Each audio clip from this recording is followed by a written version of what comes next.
The last outsider who illegally stepped onto this island never came back. And that's exactly why the Indian government has made it illegal to go anywhere near it. Not because of what's on the island, but because of who's on it. A tribe so isolated that scientists still don't fully understand their language, culture, or way of life. Think about that for a second. In a world mapped by satellites and connected by the internet, there are still people living beyond the reach of modern civilization. No smartphones, no electricity, no roads, no contact. While the rest of humanity built skyscrapers, split the atom, and landed on the moon, the people of this island continued living much as their ancestors did thousands of years ago. And they intend to keep it that way. Every attempt to get close has been met with the same response: arrows. In fact, when a helicopter flew over the island after one of the deadliest tsunamis in modern history, what happened next stunned the entire world. But that wasn't even the most shocking encounter. Because years later, one man ignored every warning, broke every rule, and secretly stepped onto the island. What happened next would make headlines across the globe.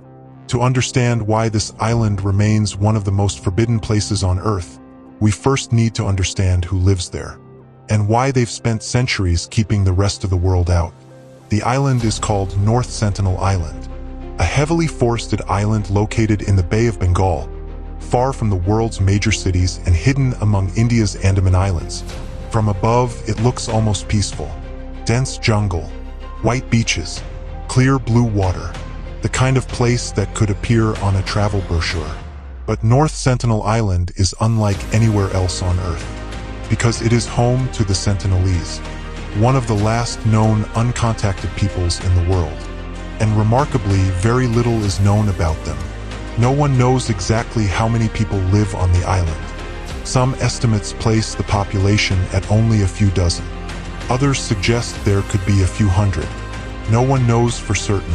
Their language remains largely unknown. Their customs remain mysterious. And because they reject outside contact, most of what we know comes from distant observations. Anthropologists believe their ancestors may have lived in this region for tens of thousands of years. If that's true, then the Sentinelese may represent one of the oldest continuous human cultures on Earth. But if they are so isolated, how do we know they don't want contact? Because they've made it very clear.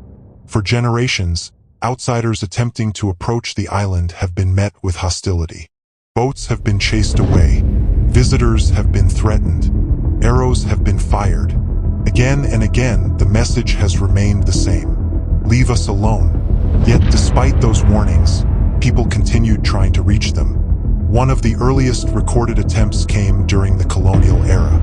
European explorers and British officials became increasingly interested in the remote islands of the region. As maps expanded and empires stretched across oceans, isolated places like North Sentinel Island attracted attention. Explorers wanted answers. Who lived there? How did they survive? What could they learn from them? But every attempt to get closer ran into the same problem. The Sentinelese did not want visitors. The dense forests made exploration difficult. The islanders avoided outsiders whenever possible, and meaningful communication proved nearly impossible. Over time, North Sentinel Island developed a reputation, a place where outsiders simply weren't welcome. Decades passed. Technology advanced. The modern world became increasingly connected, but North Sentinel Island remained largely untouched. Then came one of the most devastating natural disasters in modern history. In December 2004, a massive earthquake beneath the Indian Ocean triggered a catastrophic tsunami. Entire communities were destroyed. Hundreds of thousands of people lost their lives. The disaster affected multiple countries across Asia. As rescue efforts began, authorities worried about the fate of the Sentinelese. Had the tsunami wiped them out? Had the island survived?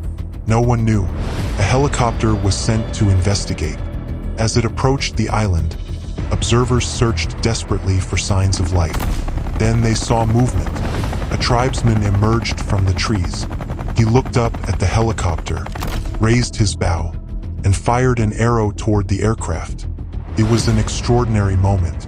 Not because the helicopter was in danger, but because of what it revealed. The Sentinelese had survived. One of the deadliest disasters in modern history had struck the region. And somehow, the people of North Sentinel Island were still there, still defending their island, still rejecting outside contact, still living according to their own rules. For many people, that single image became one of the most powerful symbols of the tribe's resilience. But an even more controversial chapter was still ahead. In 2018, a young American missionary named John Allen Chau became determined to reach North Sentinel Island.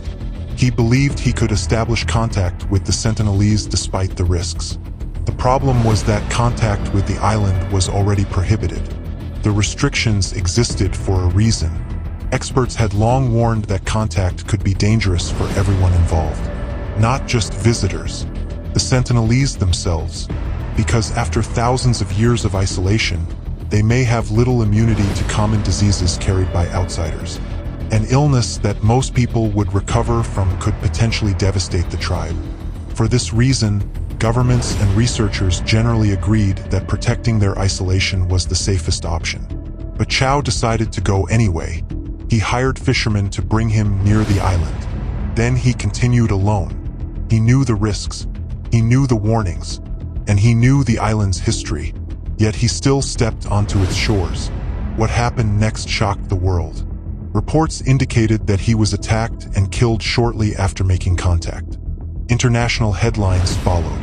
Debates erupted across the globe. Some people viewed the incident as a tragedy. Others saw it as a predictable outcome of ignoring decades of warnings. But beyond the headlines, the event raised an important question. Should isolated tribes be contacted at all? Or do they have the right to remain completely separate from the rest of humanity? Today, the Indian government maintains a strict exclusion zone around North Sentinel Island. Unauthorized visits are prohibited. Boats are required to keep their distance. Aircraft avoid unnecessary approaches. The goal is not simply to protect outsiders. It's also to protect the Sentinelese. Their isolation has allowed them to preserve a way of life that has almost disappeared everywhere else on Earth. And whether the modern world understands that choice or not, it remains their choice to make.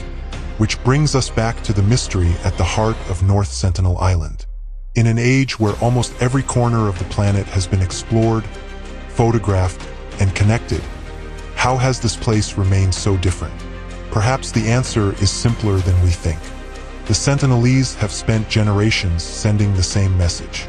Not through speeches, not through diplomacy, not through technology, but through their actions.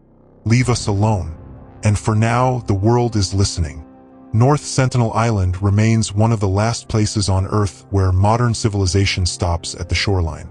A reminder that despite everything humanity has discovered, there are still mysteries that remain beyond our reach. And perhaps some mysteries are meant to stay that way,